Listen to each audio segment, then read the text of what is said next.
안녕하십니까. 한림부동산TV 황태성입니다. 박진수입니다.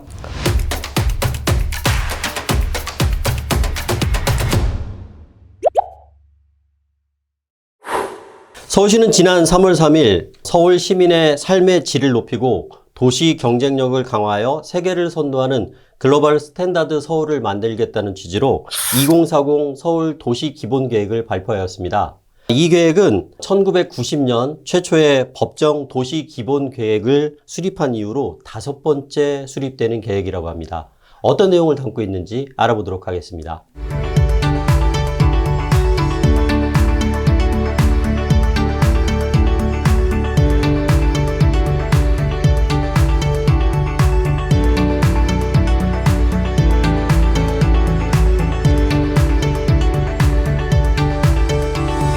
굉장히 2040 그러니까 세월이 참 빠른 것 같습니다, 벌써.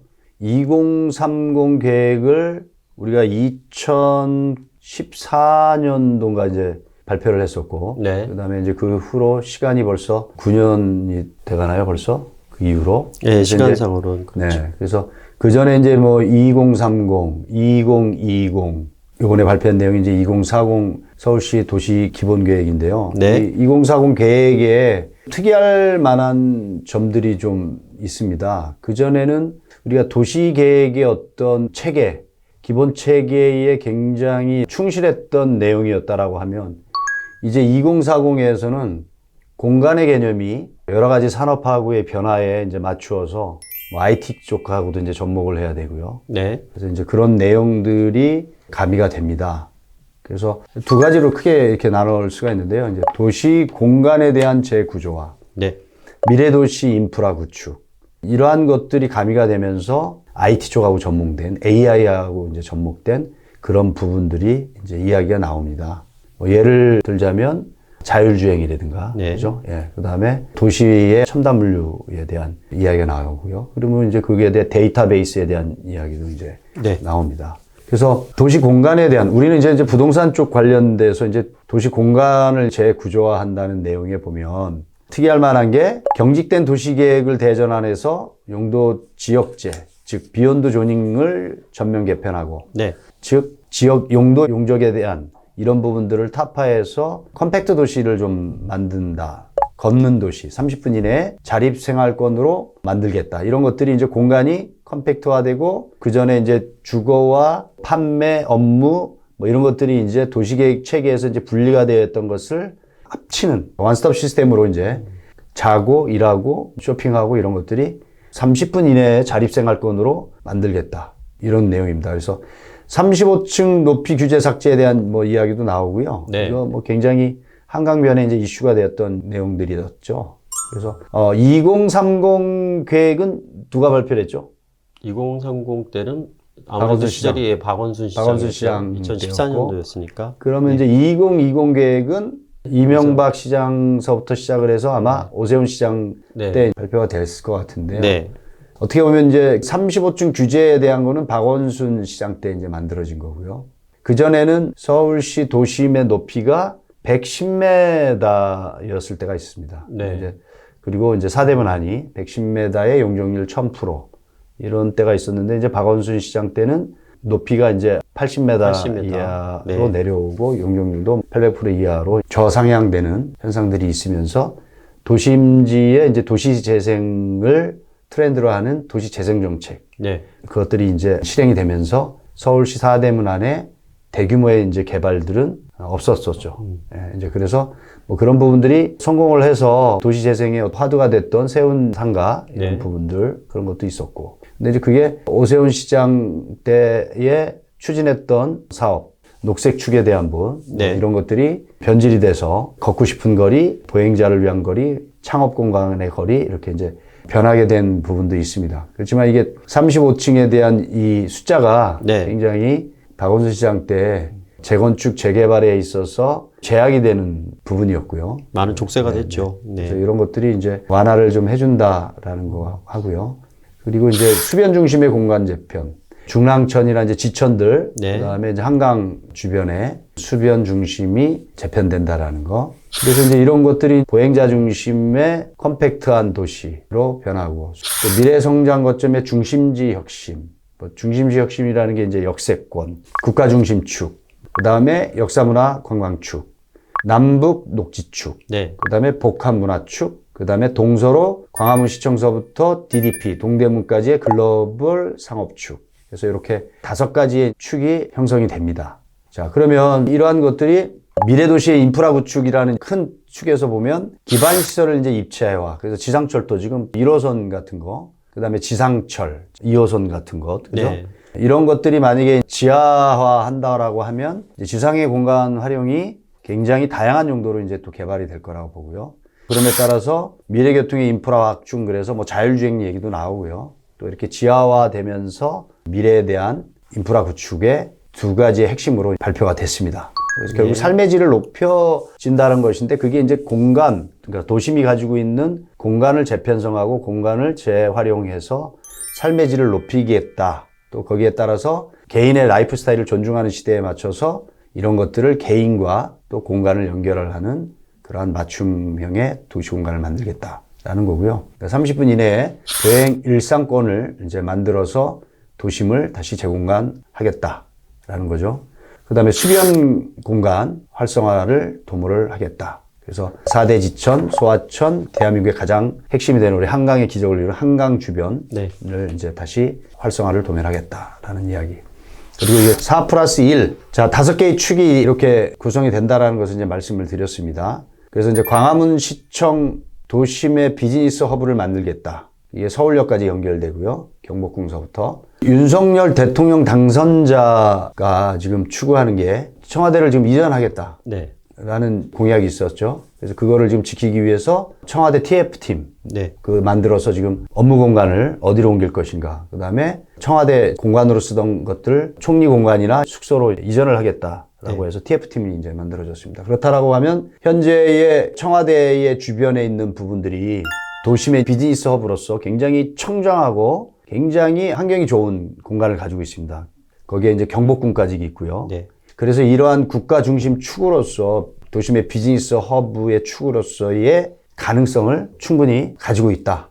또 활성화할 수 있는 모티브가 생겼다. 활성화할 수 있는 부분이 생겼다. 또 오세훈 시장이 재당선이 된다라고 하면 윤석열 대통령 당선자와 코드가 맞기 때문에 이런 부분들이 가속화될 수 있겠다라는 생각이 들고요. 그리고 이제 북촌서부터 인사동 명동을 통해서 이제 태계로로 이어지는 인사동서부터 명동까지의 관광 상업 허브를 만들겠다. 일단 이 축이 걸어서 이동할 수 있는 축입니다. 그리고 이 북촌이나 인사동이나 여기서는 이미 이제 외국인들 관광객들한테 한국의 어떤 전통문화 관광지로 알려져 있는 부분들이 있어서 이러한 관광상업 허브를 만들겠다. 그리고 남북 녹지축. 이 축이 이게 원래 그 전에 오세훈 시장 2020 계획이나 이런 쪽을 보면 창덕궁서부터 남산까지 폭이 한 30m에서 50m 되는 녹지축을 형성하겠다. 그래서 지금 세운상가나 이런 것들은 다 철거를 할 예정이었습니다. 네. 원래. 그래서 녹지축이 형성이 되는 부분이었는데 박원순 시장 때 여기가 세운 도시재생으로 이제 바뀌면서 좀 부딪히는 부분이 있는데 이제 이것을 어떻게 소화를 해낼 것인지 궁금한 부분 중에 하나고요. 그 다음에 이제 DDP, 동대문 패션 뷰티 튜브, 뭐 이렇게 해서 이제 되어 있는데 이 축이 복합문화축이라고 그래가지고 이게 이제 연결이 되면 대학로 해화동까지 이제 넘어와서 네. 동대문을 통해서 세운상가 주변까지 이렇게 연결되는 축인데요.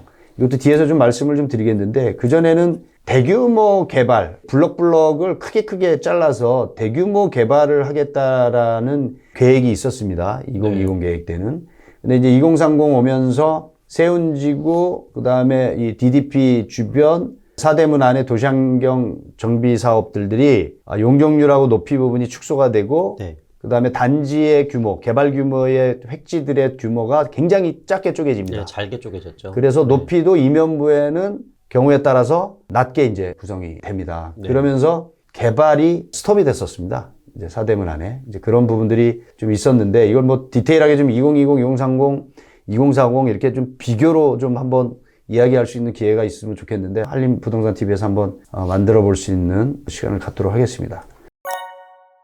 그래서 서울 도심의 높이나 용적률 도시규제 완화로 서울 도심에 활력 부여하겠다. 이 부분은 용적률 1100%에서 800%로 축소가 됐었고 높이도 100m, 110m 완화되던 것들이 80m로 내려오고 도심지가 그다음에 한강 주변에 35층에 대한 규제가 이제 완화가 되고 네. 그래서 이런 완화가 되는 부분에 대해서는 굉장히 이제 사업을 하는데 선택의 폭이 넓어진다는 얘기입니다. 이제.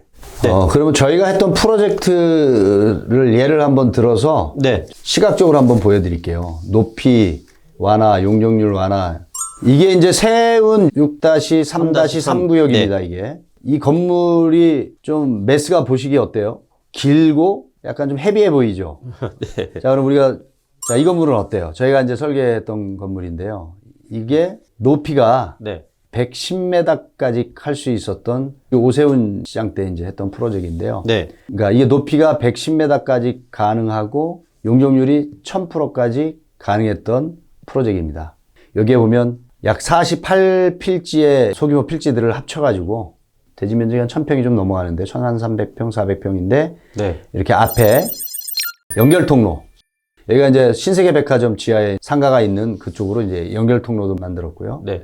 그 다음에 이 안에서 이렇게 남산으로 케이블카로 올라가는 이쪽 부분에 이게 보행자 통로를 이렇게 시원하게 또 열어줬습니다. 그러니까 도시환경정비 사업이 기반 시설 부담률이 있습니다. 자기 순수 부담률. 그 얘기는 뭐냐면 이 당시에 이제 15.8%의 부담률을 가지고 있었는데 우리는 35%의 부담을 했어요. 이것도 참 네. 사연이 참 긴데 그 이유는 뭐 나중에 한번 좀 설명을 하고요. 어쨌든 간에 그러한 기반 시설을 부담으로 함으로 인해서 용적률 인센티브를 받고 연결 통로나 보행자 통로, 공개 공지 이런 걸 통해서 공고기여를 하고요. 네. 그래서 높이 완화받고 용적률 완화받고 그래서 연면적 2만 평짜리 순수 오피스 건물입니다.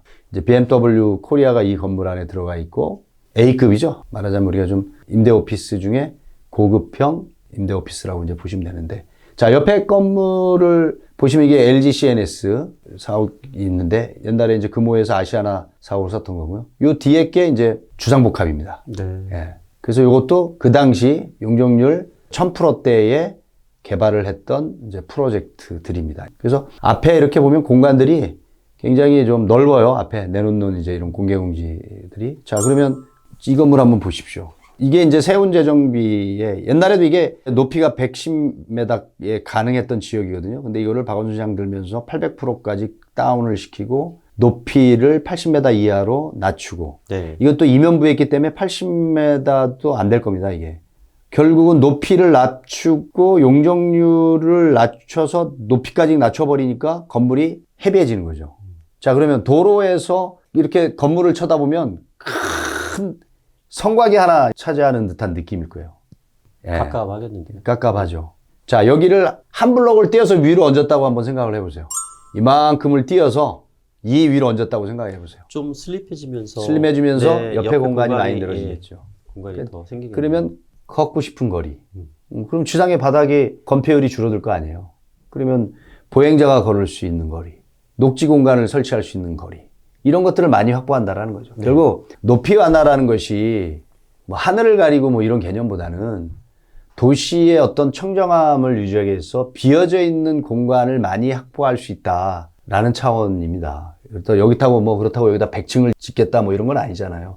지금 현대 기술력으로 50층, 60층은 충분히 감당할 수 있는 이제 기술력이 있거든요, 우리가. 네. 그래서 고층을 고집하시는 분들, 그 다음에 35층 이하로 이렇게 고집하시는 분들, 이제 그분들의 장단점은 있겠죠. 그렇지만 제가 생각하는 도심은 걷고 싶은 거리, 그 다음에 녹지 공간이 좀 많은 거리, 뭐 이런 걸 만들기 위해서는 필수적으로 높이와 용적률을 완화를 해줘야 되지 않느냐. 그렇게 해줘야만 그런 공간을 만들 수 있다라는 네. 것이 우리 이제 실무자들의 의견입니다. 그래서 이것도 보시면 도시환경 정비 사업으로 이 용적률 이제 이것도 뭐 1100%까지 갈 수 있는 건데 한 1000% 정도 선 쓰는 건데 이거는 뭐 930% 썼던 프로젝트이고요.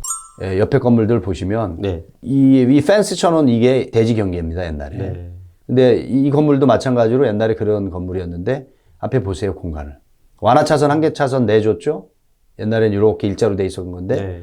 이 앞에 30m 이상의 공기가 생겼어요. 보행자가 걸을 수 있는 거리가 생겼어요.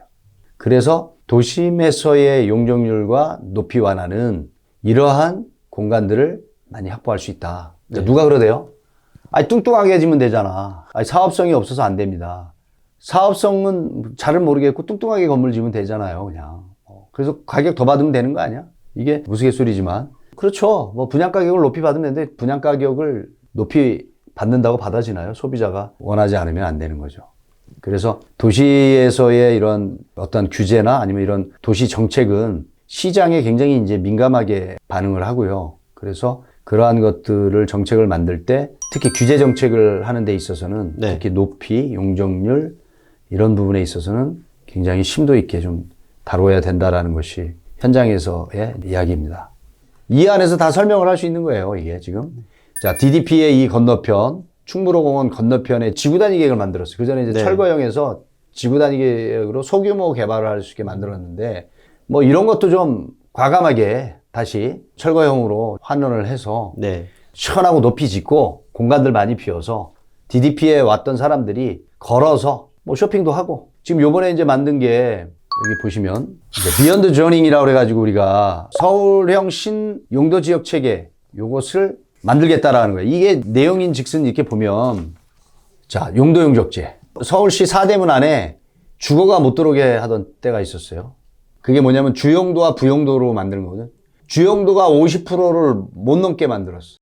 그 얘기가 무슨 얘기냐면 도심에 내가 여기 오피스를 50% 이상을 50%를 넣어야만 주용도가 오피스 건물이 되는 거예요. 네. 근데 사대문 안에 주거가 못 들어오게 되니까 50% 이상의 주거를 넣을 수가 없어. 주거를 넣고 싶어도 못 넣게 규제를 했단 말이에요. 네.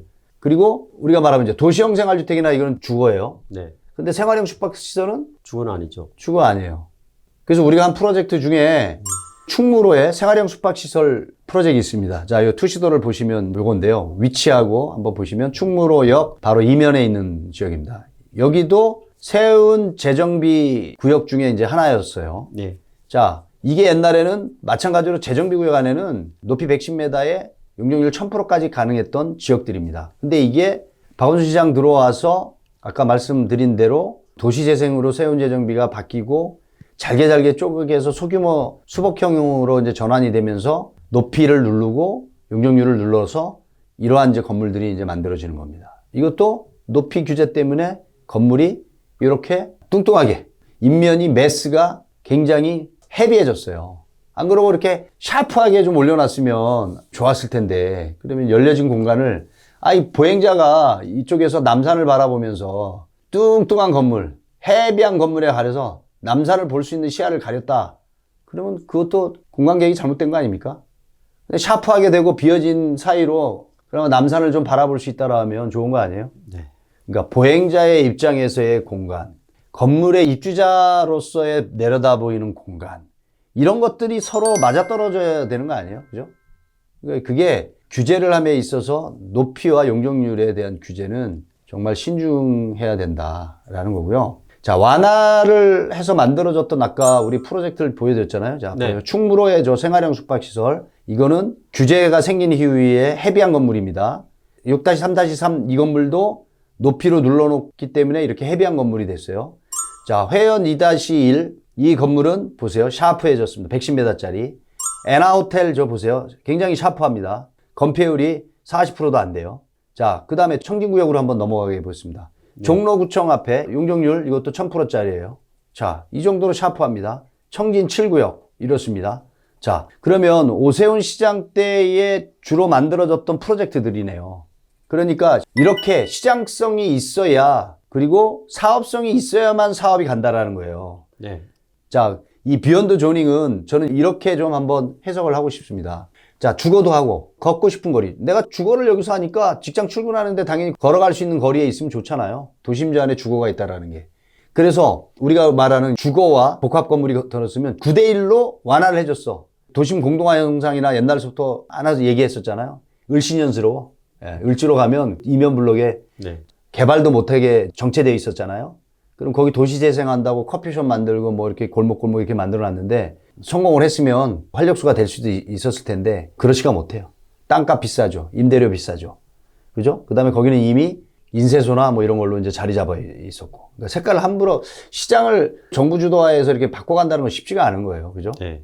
그래서 결국은 그냥 정체가 되어 있었는데, 자, 이거를 다시 이왕 쪼개놨으면 쪼개는 걸 합쳐서 개발을 할 수 있게끔 만들어주고, 거꾸로 대규모 개발로 갔을 때, 통합 개발로 갔을 때는 건폐율이나 이런 것들이 슬림해지도록 높이를 완화해주고 용적률을 완화해주면 바닥에 깔려지는 우리 대지의 공간들이 넓어진다라는 얘기예요. 그럼 당연히 보행자 동선이 생기고 녹지 공간이 생기고 뭐 소규모 공원이 생기고 굉장히 쾌적한 환경을 이룰 수 있다라는 게 시장에서 이제 바라보는 시각입니다. 그래서 비욘드 조닝에 주거 공간, 업무 공간, 상업 공간, 기타 공간들이 한꺼번에 어우러져서 이게 콤팩트 도시 아닙니까? 우리가 얘기하던 콤팩트 도시. 예, 역세권에 높게 네. 용적률을 많이 줘서 그 안에서 주거, 호텔, 업무, 판매, 근생 다 할 수 있으면 차 타고 멀리 갈 일 없잖아요. 도심지 안에서. 그래서 그 전에 뭐, 야, 슈퍼 역세권 만들어서 슈퍼블록 하나 만들자, 오히려. 뭐 이런 얘기도 했었는데, 지금이 아마 수도 서울에 비욘드 조닝이라는 것이 도시의 체제, 도시기본계의 체제를 이제 무너뜨리고 복합적으로 다 할 수 있게끔 만들어주겠다라는 취지라고 이제 받아들여집니다. 그러면 이 안에서 모든 게 이루어지는 거예요. 일상생활을 다 할 수 있어. 되게 좋은 파괴인 것 같습니다. 그래서 그런 것들에 대한 좋은 이제 얘기였고요. 35층 네. 얘기는 아까 우리가 좀 했었고, 네. 저는 이제 그런 현상들이 있을 것 같고요. 그 다음에 지상철도 아까 좀 말씀드렸고요.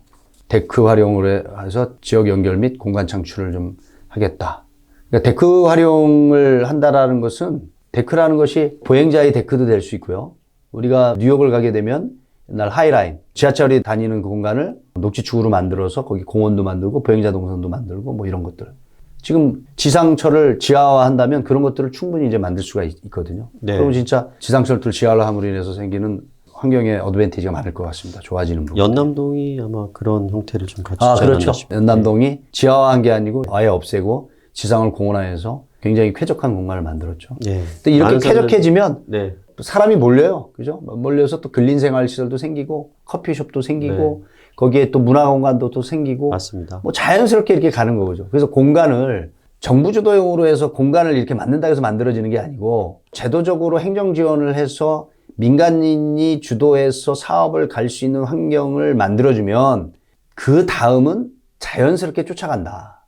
그리고 토지 가격이라든지 건물 가격이라든지 임대 가격이라든지 이런 것들은 그렇게 흘러간다. 근데 그거를 딱 두부 자르듯이 여기는 이거 넘어가면 안 돼. 그럼 사람이 안 몰려요. 사업자가 안 몰려. 사업자가 안 몰리면 슬럼화 되는 거지 뭐. 아무리 좋은 자리라도. 네. 결국 이제 사람이 몰려들 수 있고 사람이 같이 공간과 상호작용을 할 수 있는 그러한 것들을 이제 만들어줘야 되는 거죠. 이제 공간 계획이라는 것은.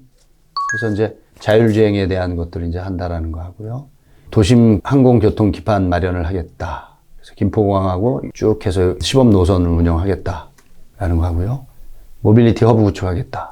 이미 이제 수도 서울에 네. 지하철이라든지 GTX 라인 지금 뭐 지나가는 거라든지 뭐 기타 등등 수도권뿐만 아니라 주변의 공간과도 굉장히 지금 인프라 구축이 네. 잘 돼가고 있습니다. 맞습니다.